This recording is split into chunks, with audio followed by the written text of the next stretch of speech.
Good evening, it's Michael here from Michael's Card Art, and I have to apologise. It's been so many weeks since I've had a chance to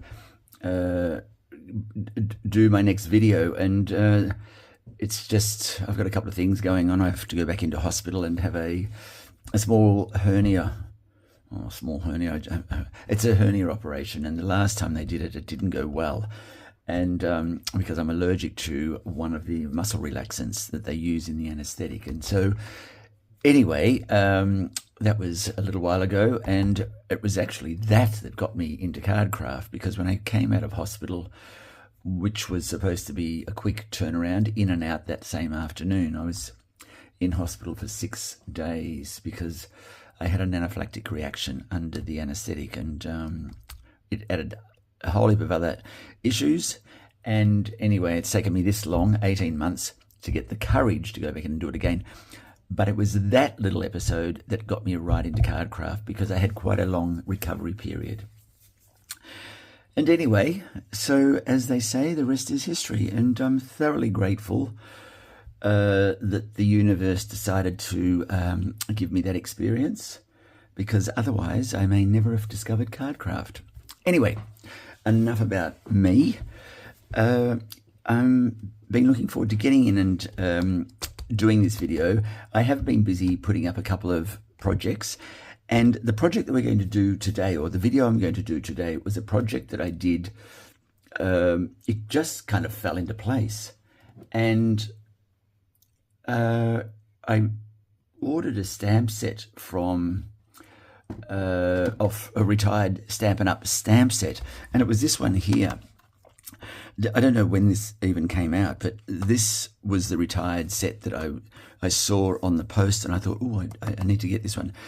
So I got it and made a card with that, and that's the card that I'm going to show you how we did today. There's a couple of little tips and tricks with that card, and to help us with that card, I'm using the Country Flowers, which is a current set, and it's the pale that I want. I'll show you the project, and then you can have a better idea. So this is the project that I made, and sorry about that white ring that's reflecting there, but that's the project. It's lilies in a pale, actually, and I've put it onto designer series paper. The gold beige one is current, and the brown one is not current. And I've just realized, oh, and you'll notice that it's framed. And the reason I've framed this is because I'm going to give this to I'm going to give this to somebody, and but not as a card, but as a framed project. And the idea of a framed project came about with one of my Facebook colleagues, or anyway, it was a Stampin' Up colleague, I believe. And she said, your stuff is deserves to be in an exhibition or something of that nature. And so I thought, oh, okay. So anyway, as a result of that little thought, I went and saw somebody who was a curator, and anyway, so we are going to have a little bit of an exhibition of some works. We just have to plan a date. And so a number of projects that I've made in the past, they've recommended, they've advised me which ones should go into a frame, and we're going to have an exhibition on some of this. So for those people who said it should be in a gallery, well, we're not quite at the gallery stage.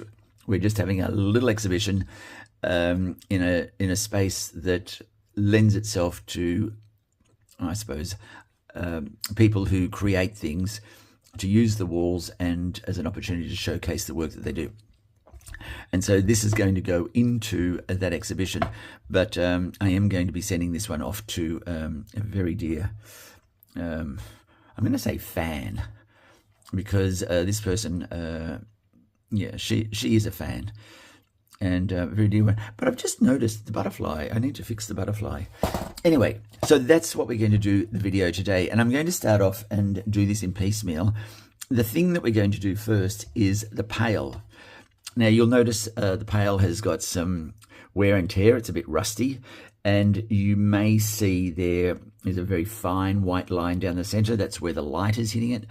So we're going to be coloring that so that you can see the direction of light, and that's using alcohol markers. And I have tried to showcase the way I use markers in some of my other videos, but I'm going to show you this one again today. We'll do a demonstration. It's the first thing we're going to do, and then I'll come back and I'll show you the coloring and the cutting. Now, this is a fussy cut project, and I know that will turn a lot of people off straight away. However, if one perseveres, and I used to hate fussy cutting, but if one perseveres, you'll be surprised with what you can achieve. But what I've done in readiness for these, the lilies, I've gone ahead, and this looks a little bit rough, but here they are. I've stamped them in readiness, so all various forms of brown.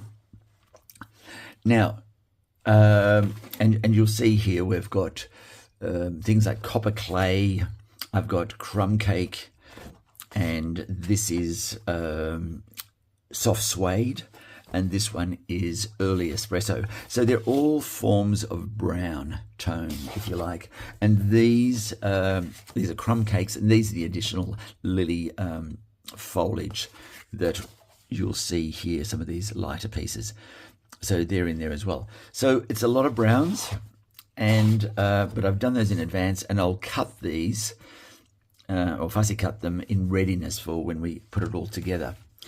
If you don't have this stamp set, do not worry, because if you go through your stash and just look for those stemmed flowers or those flowers that are either two-toned in their stamping, so you might have one color as the base and then you add another color to it. That's a perfect example of something that you could use in this sort of a setting. So don't be deterred if you don't have those,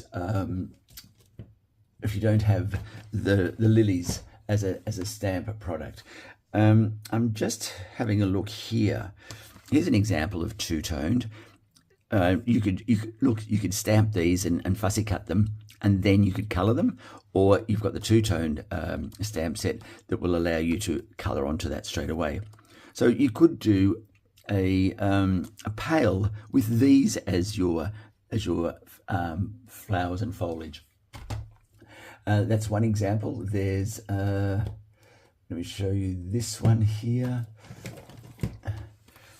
Daffodils, perfect opportunity. In fact, I might even do these daffodils, stamp them off, color them in, and get them ready for the pail. Now, one little trick, if you want to create a little bit of a sense of difference, most of us would end up coloring these yellow and then green, but I dare you to color them monotonal. So they could be all blue or shades of blue, like I've done here with shades of brown.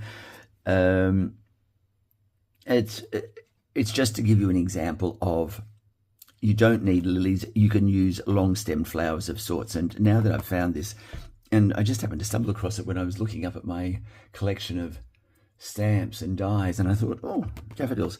So something like that is a good example. As I said, here's the other example there. What else have I got here that we could use? Oh, look, there's a dozen things that we could use. Here's another one. I've not used this stamp set yet. It's an old one, but perfect for this whole flowers in a pail. So have a look through your stash, and I think you'll be surprised with what you can find. Okay, what I'm going to do now, just put that aside. I want to get the pail underway for you. Now, here's our stamparatus. Now, I'm sure you will have some sort of a stamping outfit like this, or something that does the job that this is going to do. Now, I have in advance coloured some of these pails, and here they are here. And here's that fine white line where the light is hitting it. It's represented here as well. Here's the rust on our pail. And you can see that I've graduated the colour well, possibly you can see that I've graduated the darker color on the edges, and then I brought the color in, a lighter color into the center. Here's another one, which I'm not going to use. What's this one here? So here's another one. So I could have said, look, I'll use this one, but you can see here I've gone outside the lines, and that would irritate me no end. I can fussy cut that out, but we'll just see. We may as well go for perfection if we can. But the reason I'm stamping, I've got it set up in here rather than just stamping straight onto the pad, is because when you color with alcohol markers, and this is my experience, when you color with alcohol markers, the original stamp, if it's alcohol based or water based, when you apply alcohol markers to it, you're going to, let's say, you're going to impact the integrity of the stamp line itself, because the alcohol markers will, the colors are flowing. It's a wet space now when you add the alcohol markers, and it will fainten, or it will make the outline a lot less vibrant, if you like. So the reason I've got this is, what I like to do is stamp first,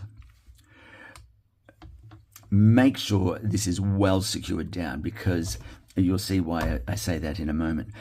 So you stamp it first, you bring out your alcohol markers, and for the pale, now this is just what I'm using, these are dark smoky slate and light smoky slate, and for our rust I'm using, what am I using? A dark copper clay. If you don't have those colors, go with anything that is close to color. So it might be a gray and a light gray, or a blue and a light blue. Pale can be anything, but this is, in my world, this is a metal pale, hence why I've gone with the grays. But it could be any color, and the rust, well, that could be a red. It doesn't really matter. Find what you've got in your stash and work to it. It's as simple as that. Now, so let's do the coloring process, and I'm going to take this lid off. I've stamped it. I just want to get this out of the road because I'm going to color it in situ, and you'll see why I'm going to do that shortly.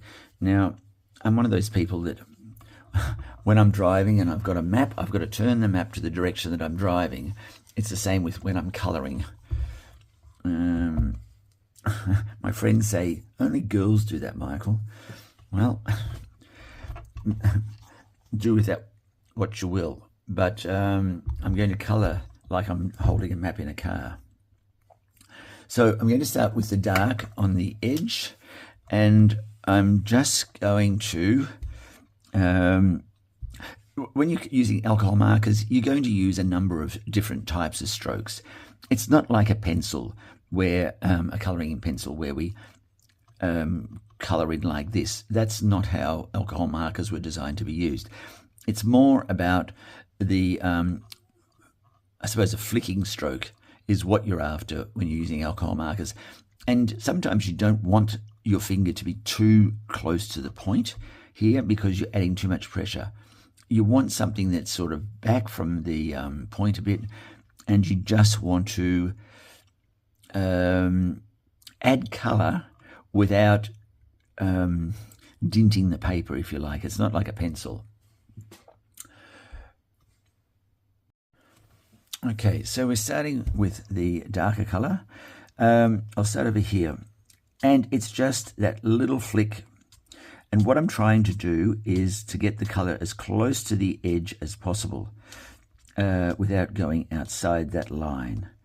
Now, there's short flicks like so.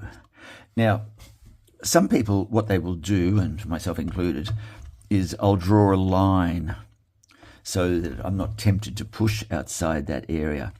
But in this case, I'm just going to do what I did on here. So short flicks, we're using the dark color first, and we're now going to repeat the same process over on the other side. There we go. And just as close to the edge without going outside the line. And being male, I can't do too many things at once. And that includes talking and blending. All right, so we've got our dark color in place. I'm just going to make a couple more flicks just to make that a little bit longer in terms of the dark. There we go. Just taking that over. And there we are. Okay. Now, it does look a little uneven the way I've done that. And I should have done that a little bit better. I got disturbed then by a phone call that I had to quickly take. All right, so just going back and giving that, trying to even that up. Okay. All right, so there's our dark color in place. Let's move over to our light color, the light smoky slate. Now, when you're blending like this, you want to make sure that you don't have a definite start and stop between your colors like this. I'm going to show you. So you wouldn't want to do this, because what you're seeing there is a real delineation between the dark and the light. That's not good. Okay, so when you apply the lighter color, what you have to do is take it right the way back through the darker colors where you've come from, that have already been colored. So what you're doing, you're taking the putting the light back over the dark and then taking it forward into the new bit of real estate that you're going to color.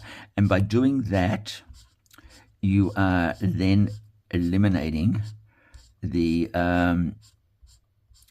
that delineation of light and dark, and you will get a nicer blend, if you like. So just leaving that there as a reference, making sure you don't disrupt where this sits on the stamp apparatus. Okay, so we're just taking that through, making that pool of color. There we go. So we've got the dark and the light. Now I want that line of light hitting our pale. So what I'm going to do is I'm just going to give that one sweep of color in the center to join those up. Okay, just like so, and leave it at that. And you can see there that line of color in the pale. All right, so that's done. Let's repeat the process again in this section. Okay, and just flicks. And same over here, just a couple of flicks, and that will be good. Okay, so there's our dark down. Let's get the light. And with the light, remember, we take it all the way back through. Now, being aware of where that line of color is, because you want to carry that line in a bit of a uniform manner, so as it lines up. Okay. There we go. Just keeping that bit of white there until you've got all your color in. And then I use the painter end for this part. We're just doing a faint join up of color there. There you go. And then just doing a wipe back over, but making sure you don't give that line or the white line any more color. And there you are, you're starting to see it there. All right, now let's move on and do this section above the pale rim, if you like.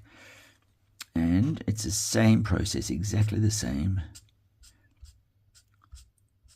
Now, what I used to do when I got all these blends and so forth was I would just color everything the same color, because that was my understanding of coloring. I didn't really understand. I mean, I knew what shading and tone and all that was, but I didn't really have any concept of how I might achieve it. So I wasn't a very good colorist. But now that I've discovered this, okay, there is a site on Facebook. I give this group a rap every time I bang on about colouring and that, but Blends and Beyond Facebook group run by my upline, Elisa. Go and have a look at that, because you will learn how to colour like a professional in that group there. And it's designed to teach people how to use alcohol markers, wax pencils, any sort of instrument used for colouring. And it really is a very, very informative little Facebook group. All right, so we've got our... And you notice when I'm colouring, I'm trying to push the colour that I've already laid down back into this, towards this white line. The reason for that is, and let's colour this in here, it helps mix the colour that you've already laid down with the new colour that you're about to lay down. Now, there's our white line.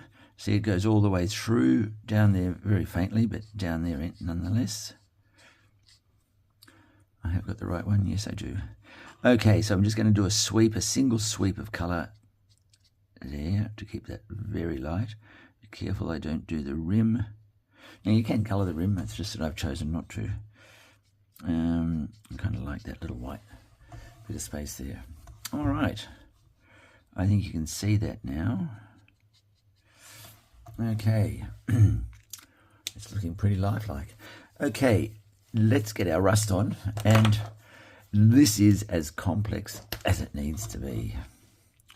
And look, put the rust wherever you think is appropriate for your pail. And it's just usually a couple of dots. And there's a few over here. Okay, and that's it. That's as much as it needs to be. I'm going to just colour this because that looks a bit too symmetrical for my liking. There we go. And now it looks like a face. Dear, oh dear, stop it, Michael. You're going to end up colouring the whole thing rust-coloured. Right, now, this is the science that I wanted to share with you. In this particular case, I probably haven't diluted too much of the outline of the item, but I learnt this in Blends and Beyond as well. I don't know if I learned how to get the lid back on. Oh, here we go. Right, so I haven't moved the paper, or I hope I haven't, and the stamp has certainly not been moved. So what we're going to do is re-stamp, and it is black. I've used Memento, the black. I went off using black for a long time for shape outlines because I just got a bit sick of black. So I was using early espresso for a long time. Okay, so just re-stamp the pail with Memento. Give it a nice little coat. And then reapply that stamp over your coloured product. Firmly and lift, and it just is a sharper, slightly sharper image than what you started with. And that's it. That's our pail done. All right. So I do have to make 4 more of these, and here are my 4 pails. So you're going to see these 4 pails hanging on someone's wall somewhere, I suppose. That'd be good. All right. Now I'm going to, with the pail done, we're now going to then work on, I've stamped the various lilies. I'm going to just advise you, this stamp set, if you happen to have it, great. If you don't happen to have it, then this won't really apply to you. But this stamp set is what they call, oh, is it intricate? It's something like that, intricate, because you can see in there the very fine lines and the I was going to say the pixels, but the image has got lots of very fine artwork in it, and that's the style of it. It's an intricate pattern. Now, intricate patterns don't always cope so well with a soggy stamp pad. And how do I know that? A, because I read about it, and B, I've experienced it. And what I found with this stamp set, if your pad, your Mentor or your stamp pad is too moist, then you're not going to get a good image reproduction on that. And where was the one I did? I'm just going to see if I can repeat this for you, and it might give you a bit of an idea. What you need is a drier pad. Now, and that drier pad may be achieved in a couple of ways. So rather than sticking your stamp, I'm just going to do this for you, rather than sticking your stamp directly into the pad, which will, and I think this one is quite a wet one, so rather than stamping it directly into that, you could stamp directly onto a block. And to do that, just place the block onto the pad, like so, and you've got that. You do need to make sure you get an even coverage, not like that. You need to get like this. Now, okay, that's pretty even, sort of. That's a lot drier than what that ink pad is. So use that to get your colour up. If you feel that your stamp pad is too wet. And why has that got a little curve in there? I think that's because, yeah, okay. Just going to check something. Oh, I see. No, it's all good.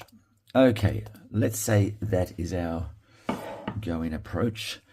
I'm going to stamp onto this. Let's just get rid of this out of the way.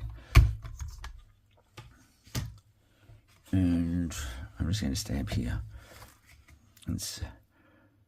Okay. Right, that is great. I mean, some purists will say, oh, that's a bit undefined or ill-defined. But for me, I think that's good. You don't want it any wetter than that. And that's drying it out by putting the block down into the pad and then taking the ink straight from the block. So that's my advice if you've got a wet stamp pad. So what I'm going to do next is clear off some of this mess, and I'll come back and I will have a number of these cut for us so that we can then progress with the actual design and the build of the card, and I'll give you some tips around the positioning of the foliage to give you a full sense. So we're going to be using height and so forth. All right. So I'll get tidied up here and I'll be back shortly. Now we have our pieces in place. No, we don't. We have our pieces cut. So I've fussy cut these, and I've got 1, 2, 3, 4, 5, 6, 7 pieces, and I need a second piece of that. That's easy enough. There's one here. No, there's not, but I'll fussy cut that one out. So there's the pieces, 2, 4, 5, 6, 7, 8, 9 pieces that we've used. I've also got for us our various other artifacts that we need. And so just to give you some measurements, and I rarely give measurements, so, but today I'm feeling very generous. So the base single fold is 22 centimeters by 13.5. It's got two mats.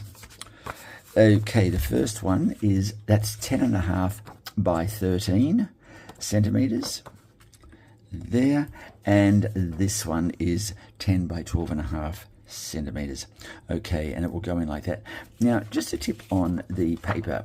We're using all browns, and so I've gone with papers that have a brown tone or a complementary to brown tones. So all you need to do is, if you were to use other colors and not the brown range, let's say you went with blue or with pink and that, you would just change your paper, your designer series paper, accordingly.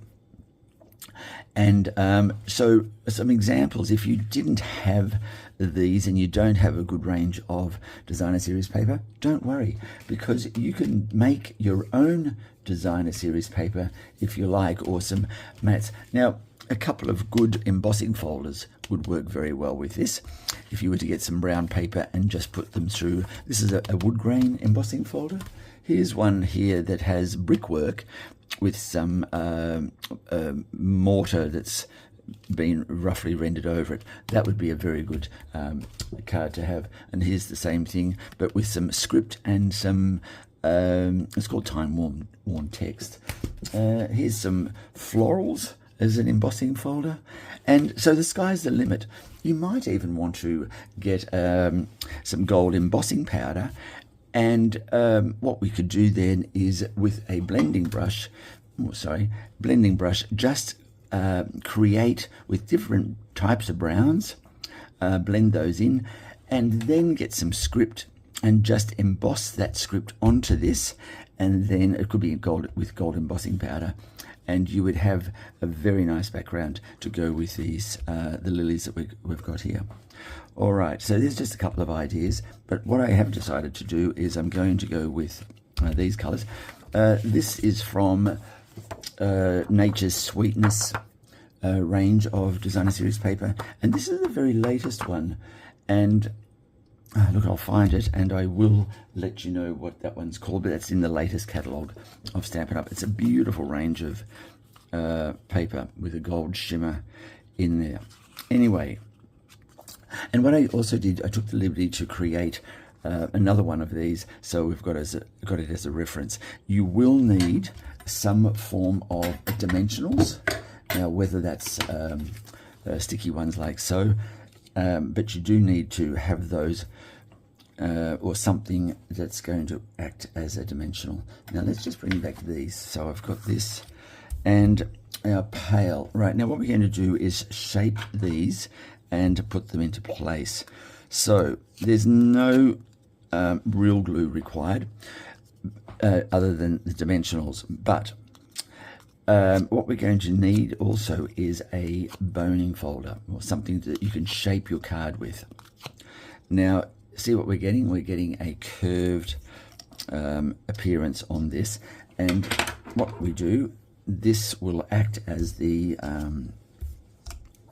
repository for our lilies. Now, all you need to do here is this, so that it keeps its round shape. So just put 4 dimensionals on each side and put 2 like so in the center. Now, the problem with dimensionals, you've got to put them on and then peel off these little silly backs, which just means after a day in the craft room, the place is strewn with these little back pieces. Okay. All right. Bin. All right. Now, in here, the centerpiece, you need to add another dimensional on top, so you've got some height. And just peel that off, and voila, you've got your repository set up. All right. Now that just go in there like that. When you see it, when you're putting it down onto the card, push the edges into the card, so that it adheres and retains that curve. All right, now let's get our papers, our lilies. So what I've done with each of them is I've given them a bit of a curve so that they sit up in the pail. Now, I've also taken the liberty, because I don't need this length of stem. It's just too long for the card. And just cut those down like so. Just let me do that. There we go. And I think this is the last one. All right. Now, so let's get the dimensionals on here. Once again, just on the edge, and one there on that side, and one at the base. And that's as much as you need to do. Okay. See what I mean? One needs the patience of Job sometimes to finish these. All right. Okay, so curving it, placing it inside, and it can extrude over the edge, but it must be set in the pail so it doesn't look like it's out here like that. All right, and squeezing the edges like so, and there's the base. All right, so, and just build it up in any way, shape or form that you feel looks good. And this is kind of the fun part for me, because every time you go to touch it, you're going to find a different good position, if I can say that, for your elements. It's just like arranging flowers in a vase, really. Okay, there's one there and one there. Okay, and one on the leaf down here. There we go. All right. Now into the repository. There we go. All right. Just move that over a fraction there. Okay, now I want to build up a brown one here. And it doesn't really matter how you shape the flowers. I mean, you could even leave them flat if you wanted to. That's just not my style. I like a little bit of texture, height and texture. Okay, there we go. And I'm not going to make you sit through me putting all of these on, but I want to do a couple just so that you've got a sense of the process. And there is one there too. Okay, and now let's bring this over, and this is one of our reeds or stems. Actually, I might curl it this way, and that will sit in something like that there. All right, the stems I tend to put in last because they act as very good gap fillers, and also for any little errors that you may have introduced unintentionally, of course. There we go. Then the those stem fillers, as I call them, will be your best friend. I'm just getting rid of these. Oh, I had a very busy day yesterday with work. I'm trying to wrap up all of my clients so that I can get myself ready for hospital. And yesterday, it just seemed to be everything needed to be done. Every client had a requirement that was life-threateningly urgent. No, I don't like that. Let's just lift that one away and bring it over here. There we go. All right, that one's in place, and I've got that one this one can go here. There we go. That one will go around here. Now see how, oh, look at that, it's protruding through the side, so let's get rid of a bit more of that. Okay, there's 1 and 2. Yeah, that's all we need.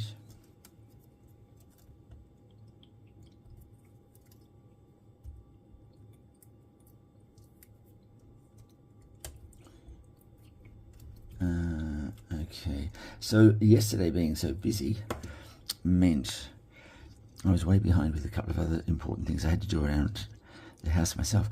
And so yesterday was one of those days that one didn't sleep very much because one was busy playing catch up. Now, 1, 2, 3, 4. And I've got a reed here. There we go. And I'll have another reed there. I think that's good. All right. And okay, there we go. Let's just get those 2 on there and 1 there. Okay, so don't forget to keep the shape, 1 on each side of the fold, and then I'll put 1 on the stem there.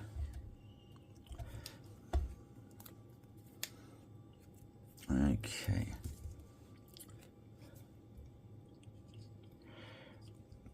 Oh, very good. There we go. 1 on that side and 1 on that side. And I've got a flower in here, stem in there. And actually I said I wasn't going to make you sit through it, but it's now finished. So it really is a very, very easy card to make.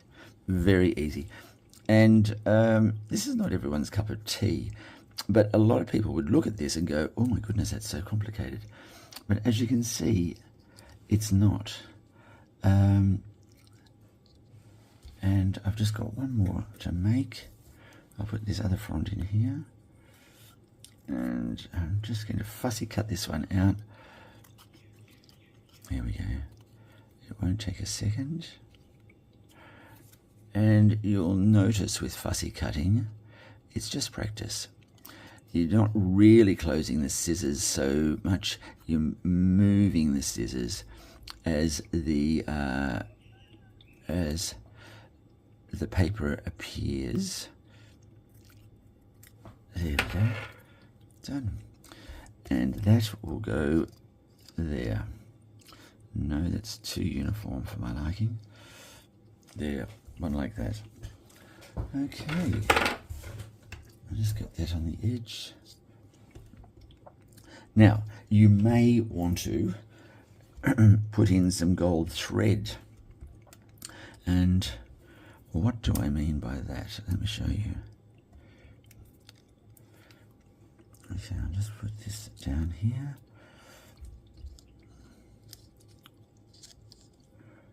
I'm going to get that and put it there like that. I want to just cover that little bit of, no, bring it over here. There we go. And 1 there. Voila. And so we have it. Our product or project is near complete. Do I want to put that one over there? It doesn't need it. Okay, some gold thread. Let me just grab that for you.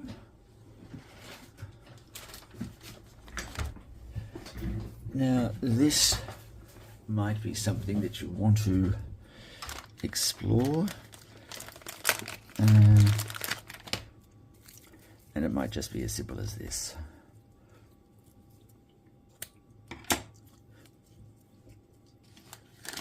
Oh, actually, I must remember to do this because, there we go. So it might just be some thread like so. That's far too much. I don't need all of that. And what might happen is it might just get thread in like that.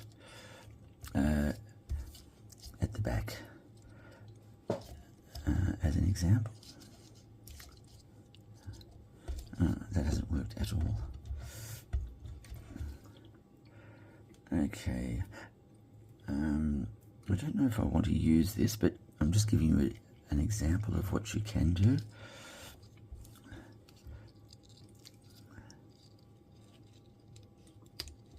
And goes like that, and put another piece down the back there, like so.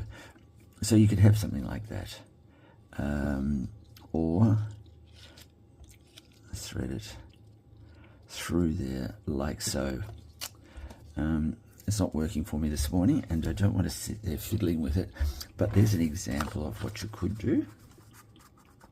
And other elements you might want to bring in there as well. And so there it is, sitting there like so. It's, as I said, it's a very, very easy card. Now, if I go back, we've just got to put the sentiment in there. I'm not going to bore you with that level of detail, but the sentiment goes in, and it can go on either side.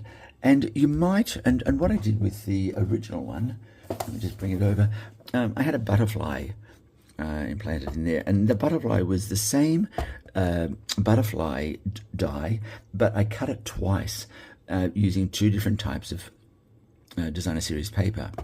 And here I've cut the sentiment holder twice, once again with two different types of paper, and then put in some twine to complement that. So I'm not going to show you how to do those elements. Those things, you can bring that to the party very easily, and I'm sure very confidently as well. But here we have it, brown lilies. When I made it, I thought, oh, I don't know if that's going to have too much appeal, but I think this is one of my favoritist cards that I've made, simply because it's just beautiful. Well, I hope you've learned something. I hope you've enjoyed that. And most of all, I hope to see you next time on Michael's Card Art. Thank you very much.